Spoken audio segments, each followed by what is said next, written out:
E tendering व right to recall को लेकर तीसरे दिन इंद्री खंड के सरपंच व पंचों ने अपनी मांगों को लेकर खंड विकास एवं पंचायत अधिकारी के कार्यालय से शुरू होकर शहर में प्रदर्शन कर पंचायत मंत्री के खिलाफ नारेबाजी करते हुए इंद्री के एसडीएम को मुख्यमंत्री के नाम ज्ञापन सौंपा।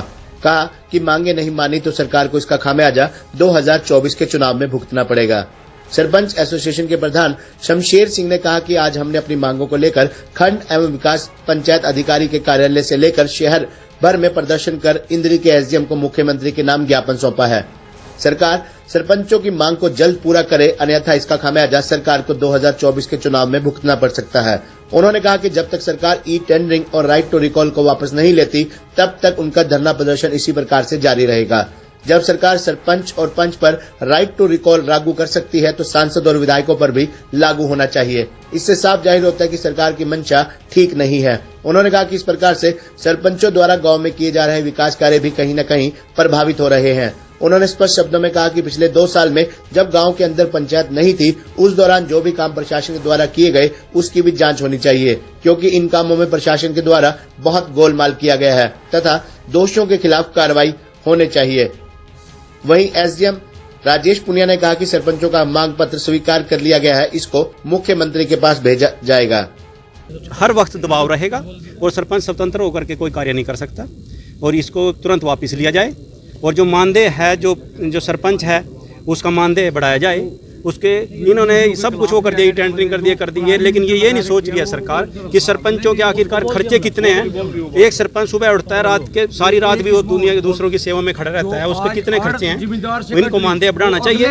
और जो ये बीपीएल है, जो गरीब व्यक्तियों के बीपीएल कट गए हैं, जो विधवाओं के, जो अनाथ बच्चे हैं उनके बीपीएल कट गए हैं, सरकार जो है वहीं से चंडीगढ़ से बैठे ही बीपीएल काट रही है। किसी पंचायत को, किसी सरपंच को, किसी की कोई पूछने की वो नहीं भी कोई गरीब है। सबसे ज़्यादा तो गांव की पंचायत को ही पता होता है कि भी गांव में कौन गरीब है कौन नहीं है। अगर कोई सरपंच या पंचायत नाजायज किसी के बीपीएल बनवाती है उस पर कार्रवाई करें, लेकिन जो जरूरतमंद है उसका तो पंचायत को ही पता होता है। उनके बीपीएल कार्ड दोबारा सर्वे करा करके पंचायत को उसमें कमेटी में शामिल करके उनके दोबारा बीपीएल बनाया जाए।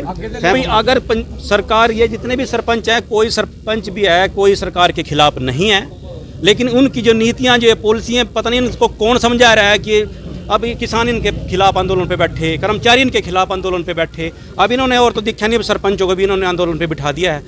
हम सरकार को ये चेताना चाहते हैं कि चाहे कोई आपके खिलाफ बैठे, किसी को कुछ आपका बिगड़े ना बिगड़े, लेकिन अगर ये सरपंच इनको संतुष्ट नहीं किया या इनकी मांगे नहीं माननी तो 2024 में ये सरपंच इनको दिखा के छोड़ देंगे कि भाई ये भी कुछ चीज़ है या नहीं है। ये अपनी पूरी ताकत लगा देंगे भाई, लेकिन ये इनको आने नहीं देंगे।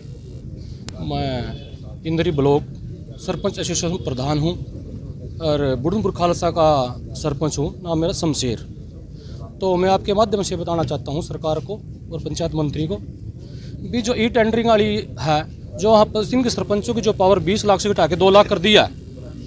एक तो ये मांग है हमारी, इसको बढ़ा के 30 लाख किया जाए और जो 30 लाख से ऊपर है वो टेंडर भी पंचायत द्वारा हो और पंचायत ही उसकी पेमेंट करे।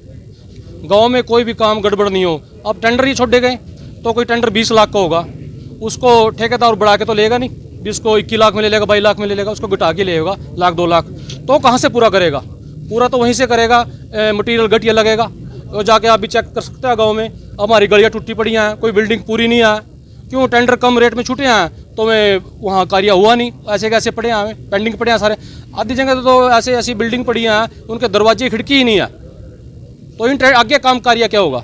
और ये अगला जो हमारा राइट टू रिकॉल का है, इसमें से तो गांव में भाईचारा खराब होगा, सरपंच को ब्लैकमेल किया जाएगा।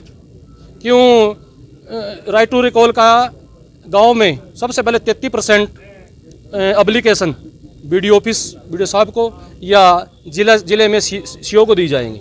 उसके बाद उपयुक्त वहाँ से एक लेटर जारी करेगा गांव में गुप्त मतदान, तो उसमें गुप्त मतदान होगा गांव में।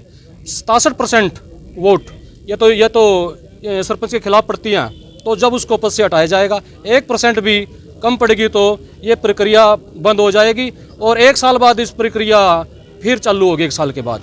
तो इसमें तो चुनाव आयोग, गांव और हरियाणा सरकार का पैसे का दुरुपयोग होगा, बार बार राइट टू रिकॉल में बार बार एप्लीकेशन आएंगी, पूरा नहीं होगा, कभी कैंसिल होगी, ये प्रक्रिया ऐसी चलती रहेगी और गांव में भेदभाव बढ़ेगा।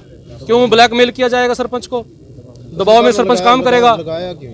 ये उन्होंने ज्ञापन दिया है, जो भी उनकी डिमांड है सरकार को भेज दीजिए।